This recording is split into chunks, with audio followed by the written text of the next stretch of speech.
Today, we're going deep on something a lot of people want to learn more about, and that is yogic meditation. Yeah, and when you hear that term yogic meditation, it sounds kind of like a single thing, like one practice you do.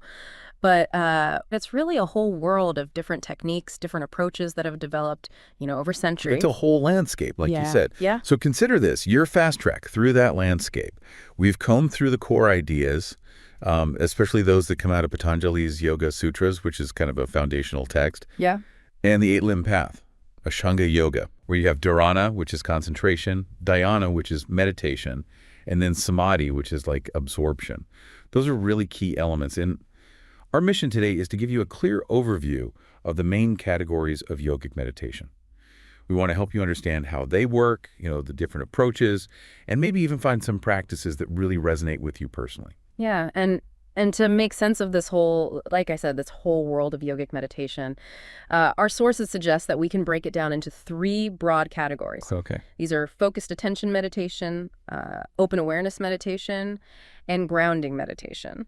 And it's good to keep in mind that while these are useful categories, they're not, these strict boxes. There can be some overlap between them in practice. Yeah, that makes sense. Okay, so let's unpack these one by one. Let's start with focused attention meditation, often shortened to FA. What's the basic idea here? Well, the fundamental principle behind FA meditation is training your mind, training your attention to focus on a single object. And a lot of the sources use this analogy of building mental muscle, It's like you're choosing one thing and you're trying to hold your attention on that thing. And of course your mind wanders. It will wander. But each time it does, you gently bring it back to that object of focus. And this idea of concentration, of focusing the mind, that ties in directly with the Yoga Sutras, right? Right. Can you elaborate on that connection a little bit? Yeah, absolutely. So in the Yoga Sutras, the initial stage of this sustained concentration, this focus, is called dharana.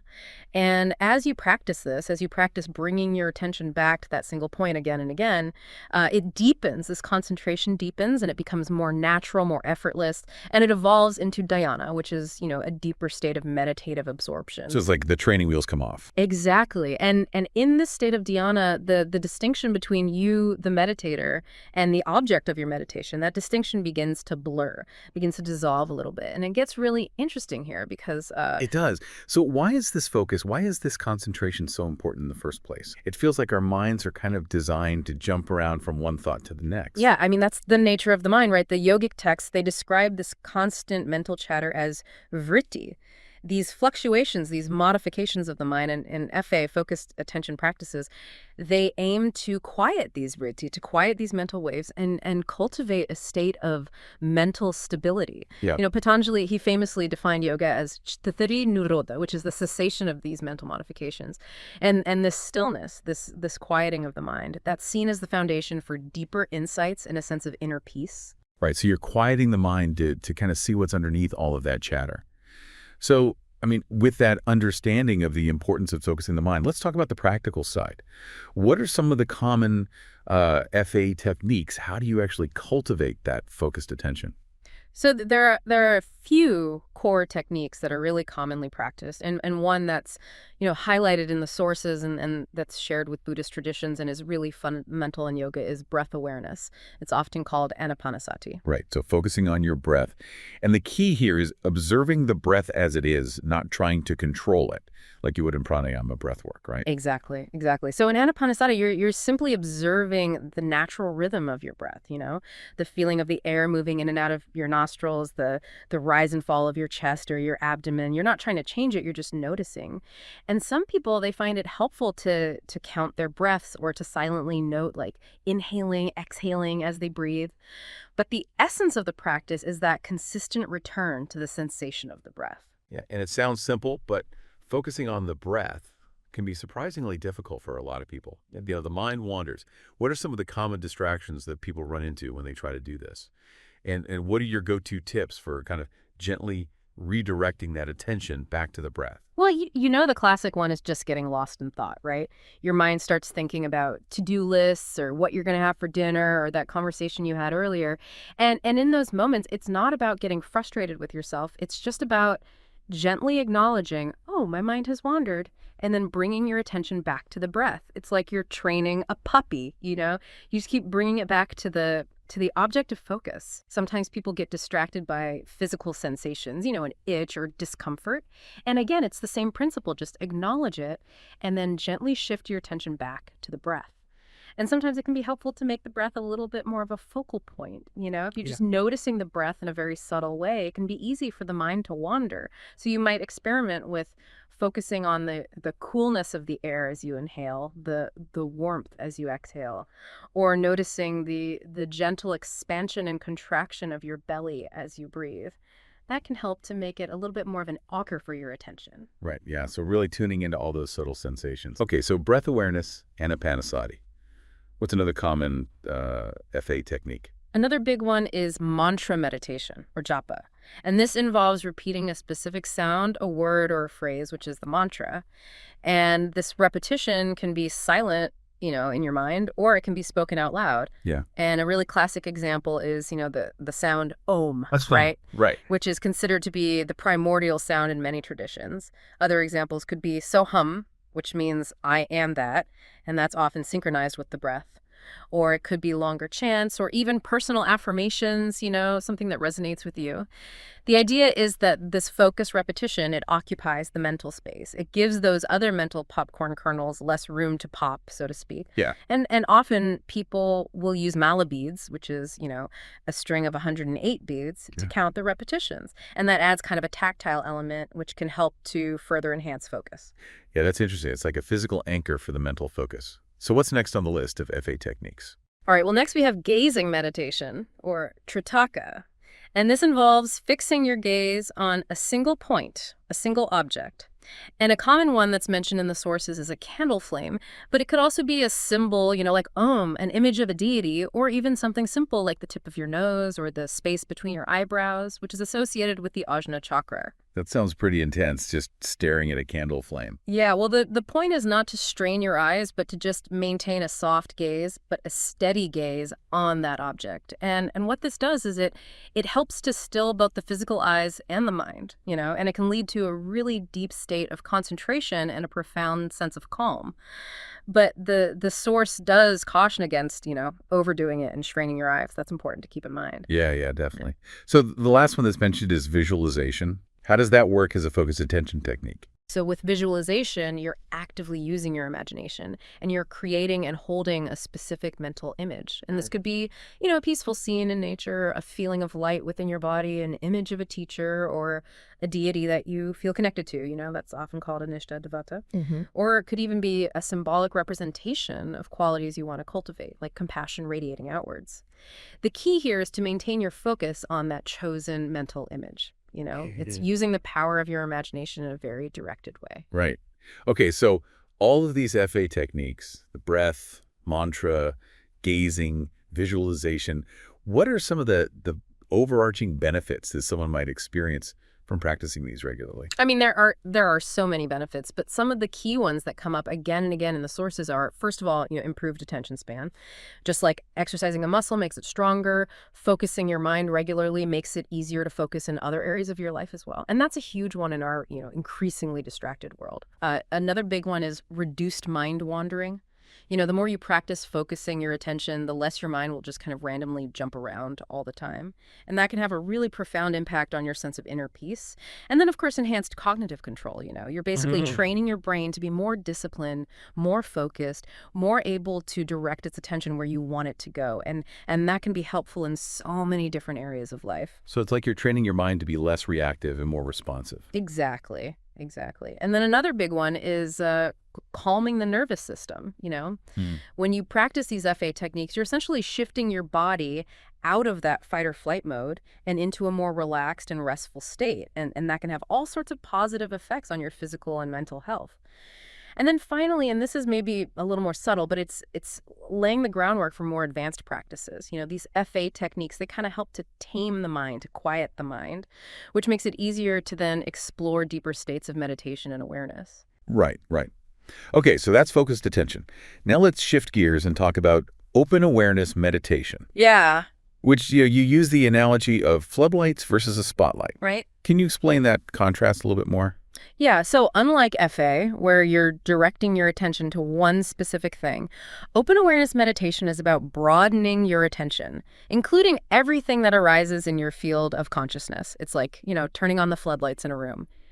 You're aware of everything that's present without focusing on any single object. Yeah. So this could be, your thoughts, your feelings, bodily sensations, sounds, sights, whatever's happening in your experience. And the key is that you're observing all of this without getting carried away by it or judging it. Right. You're just kind of allowing it to be there, and you're noticing it. And this connects to some really fascinating yogic ideas, right? Yeah, it does. So one of the big ones is this concept of Sakshi Bhava, which means witness consciousness. It's the idea of being a detached observer of your own experience. You're not identifying with your thoughts. You're not getting caught up in your emotions. You're just observing them as they arise and pass away. And it also relates to pratyahara, which is the withdrawal of the senses. And in this context, it's not so much about withdrawing from the external world, but it's about, turning your attention inwards and observing your internal sensory landscape. So your thoughts, your feelings, your sensations. And, our source also pointed out that there's a lot of overlap here with Buddhist Vipassana meditation or mindfulness meditation, which a lot of people are familiar with these days. Right. Yeah. So if we're not trying to focus on one specific thing, what's the purpose of open awareness meditation? What's the benefit? Well, the main goal here is to change your relationship with your experiences, you know? By simply observing your thoughts and feelings as they come and go without reacting to them or judging them, you start to recognize their impermanent nature. And in yogic philosophy, this is called anitya, the idea that everything is constantly changing, nothing is permanent. And this understanding, it helps to diminish the power that these thoughts and feelings have over you. You realize that they're just passing phenomena, they're not you. And this can lead to a sense of greater acceptance, a deeper understanding of yourself, and improved emotional regulation. You're not so reactive, you're not so easily thrown off balance by your thoughts and emotions. Okay, that makes a lot of sense. So what are some of the common techniques for cultivating this open awareness? So one of the key techniques is mindfulness of thoughts and emotions. And this involves, instead of trying to suppress your thoughts, you just observe them as they kind of float through your mind. And you might even mentally label them like thinking, planning, worrying. But you don't engage with their content. You just acknowledge them. And with emotions, it's a similar approach. You acknowledge and feel your emotions in your body, maybe a tightness in your chest, a lightness in your stomach, whatever it is. But again, you do it without judgment and without getting caught up in the story of the emotion. You're just allowing it to be there and observing it. Right, yeah. And that sounds like it could be really valuable for working with difficult emotions, you know, not getting swept away by them. Exactly. It helps you to create some space between you and your emotions so you can respond to them more skillfully rather than just reacting. So what else falls under the umbrella of open awareness meditation? Another really powerful technique is the body scan. And this involves systematically bringing your attention to different parts of your body, often starting with the toes and moving up to the head, or vice versa.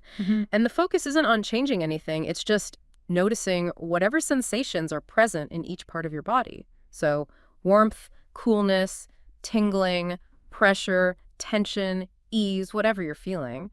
And this practice, it really enhances your interoception, which is your awareness of your internal body state. And it can be very grounding as well. Yeah, it's interesting how these categories can kind of intersect and support each other. Absolutely. They're not, rigid categories. There's a lot of fluidity between them. And then we have open monitoring, which is maybe the most purely open form of open awareness meditation.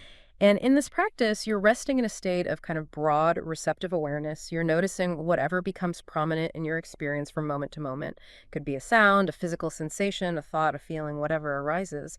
But there's no specific anchor. You're just allowing your attention to flow freely but mindfully. Right. And the source mentions mindful yoga or asana practice as well. Yeah. How does that fit into the category of open awareness? Well, we often think of asana as physical exercise, right? But when you practice it with mindful attention, it definitely becomes a form of open awareness meditation in motion. The focus shifts from just getting the poses right to really paying attention to your direct felt experience of your body in the postures. Yeah. So the sensations of stretching, strengthening, balancing, the rhythm of your breath, and you're also observing any thoughts or reactions that come up in response to the physical practice. Right. So it's bring that awareness into the physical practice as well. Exactly. Right, yeah. Okay, so we've covered focused attention and open awareness. Now let's dive into the third category, grounding meditations. And, the name itself gives a hint, but let's go a little deeper. What does it mean to practice a grounding meditation? So grounding meditations, they emphasize your connection with your physical body and the present moment. Mm-hmm.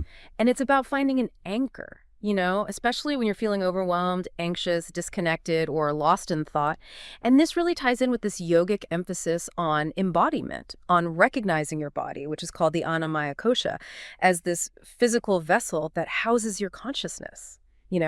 It's not separate from your spiritual practice. It's an integral part of it. And that's why grounding through physical sensations is so powerful in yoga. It brings you back to that tangible reality of being physically present. Right, yeah. So why is this grounding, why is this connection to the physical body so important, especially in those moments of stress or overwhelm? Well, when you're stressed, or if you've experienced trauma, your mind can often feel very scattered, and you might feel disconnected from your body, you know.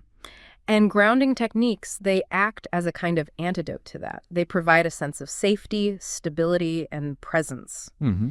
And by focusing on physical sensations, you can actually interrupt those cycles of anxious or ruminative thinking that can easily kind of spiral out of control. You're basically bringing your attention back to the here and now, to what's actually happening in your body, rather than getting lost in those mental loops. That makes a lot of sense. What are some practical ways to engage in this type of grounding meditation? There are a lot of simple but effective techniques. One that's really easy to do is feeling your feet on the floor. Mm-hmm. You just bring your full attention to the sensations and the soles of your feet, the pressure against the ground, the texture of your socks or the floor itself, the temperature. You're really connecting with the support of the earth beneath you. I remember once I was feeling really anxious before a presentation I had to give, and I just took a few moments to focus on the feeling of my feet grounded on the stage floor, and it really helped to bring me back to the present moment. It was surprisingly effective. Yeah, that sounds really simple and something you could do almost anywhere. Exactly, and it's really powerful. Another technique is noticing body contact points. So you just become aware of all the places where your body is making contact with its surroundings, your buttocks and back against a chair, your hands resting in your lap, the feeling of your clothes against your skin. Mm. And this really reinforces your sense of physical presence in space. Yeah. It's like a reminder, okay, I'm here in this body, in this moment. What about movement? The source also mentions mindful walking. Yeah, mindful walking is a fantastic grounding practice. And you're basically paying close attention to the physical sensations involved in walking. The lifting and placing of each foot, the movement in your legs and hips, the feeling of the ground beneath you with each step. Mm. And this could be a formal walking meditation, or it could be something you consciously incorporate into your daily routine. So really focusing on the physical act of walking, not where you're going or what you're thinking about. Exactly. Other grounding techniques include tactile awareness. So that's where you intentionally touch different textures. It could be your clothing, a smooth stone, the surface of a table, whatever. And you focus completely on the sensations in your fingers or your hands. Engaging your sense of touch like that can be very grounding.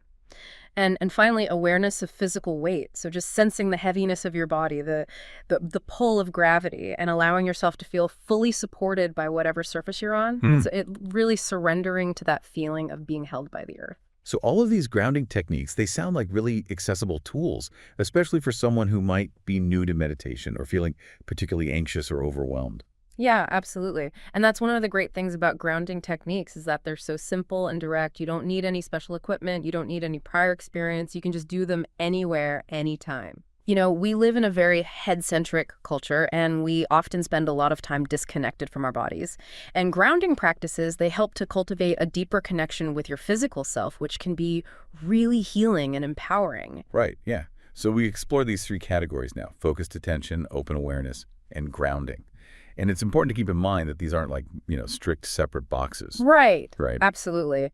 And as we've kind of touched on already, there's often a natural blending of elements between these categories. You might begin a meditation with a focus on the breath, which would be FA, and then expand into a broader awareness of sensations, which would be more OA. Or you might do a body scan, which is technically an OA practice, but it's also inherently grounding because you're using your body as a point of focus. Hmm. So ultimately, the quality of the attention that you bring to the practice is often more important than the specific label of the technique. Right. Yeah, yeah. And all of this, within the wider context of yoga, it's traditionally seen as kind of leading towards this ultimate goal of samadhi. Yeah. Can you talk a little bit about that? Yeah, so samadhi is often described as a state of profound integration, absorption, or union. It's where the sense of a separate self kind of dissolves into a larger sense of awareness or oneness. And it's often seen as the ultimate goal of yogic practice. But, it's important to remember that even though it might seem like a very distant or abstract goal, the journey itself, the consistent practice of dharana and dhyana, that yields so many incredible benefits along the way. Mm. Greater mental clarity, emotional balance, a deeper understanding of yourself. So it's not just about reaching that final destination, it's about enjoying the ride, so to speak. Yeah, and that's a good point to emphasize. It's not about, checking a box or achieving some kind of, spiritual enlightenment. It's about the process and the benefits that you experience along the way. Exactly, exactly. It's about integrating these practices into your daily life and allowing them to transform you from the inside out.